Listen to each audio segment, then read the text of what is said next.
Hi, welcome back to another biology video of me explaining topics that I know I will not remember when the AP Bio test comes along. Today is meiosis. Let's get into it.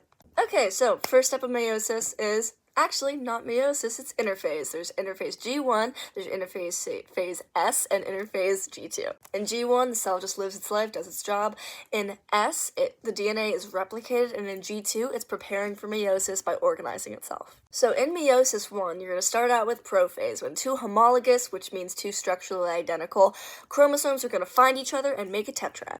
They join together in a process called synapsis.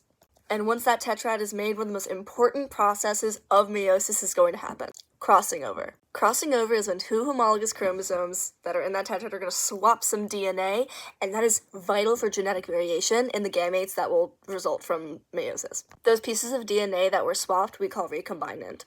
Next up is metaphase 1, where those tetrads are going to form in the middle of that cell, and unlike mitosis, it's going to be two sets of chromosomes next to each other. It's not just going to be one because they're tetrads.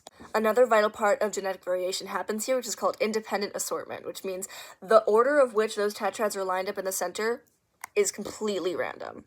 Then we move to anaphase 1, where those two homologous pairs are going to be split apart to opposite sides of the cell. Next up is telophase and cytokinesis. Basically, same thing as mitosis. Those two cells are going to split, and you're going to be left with two haploid cells. And now those daughter cells are going to go through meiosis too.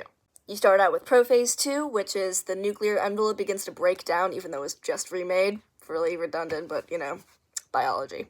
Then in metaphase 2, spindle fibers are going to move those chromosomes to the center of the cell. Then in anaphase 2, those sister chromatids are going to be pulled apart to opposite sides of the cell.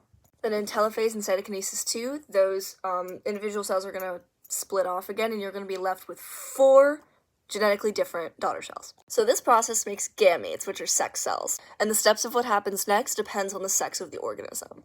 In males, those daughter cells are going to go through something called spermatogenesis, where they get tails and turn into sperm. They stay tiny, and those 4 are their own gametes. However, in females, 3 of those daughter cells are actually polar bodies and are going to disintegrate because one of those daughter cells is going to take all the cytoplasm and turn into an ovum. So visually, in males, you're going to have 4 daughter cells that are going to grow tails and become sperm, like these socks. Whereas in females, you're going to be left with 3 little polar bodies like this that are going to dissolve, and 1 huge ovum that took all the cytoplasm. Basically, you start out with a diploid cell, which are found in the testes or the ovaries. Those divide 2 times to give you haploid cells, which are sex cells which can meet together and make a new child. This process is what ensures that your baby will have 50% of each parent. Okay, that's it. Thank you for watching, and I hope we learned something.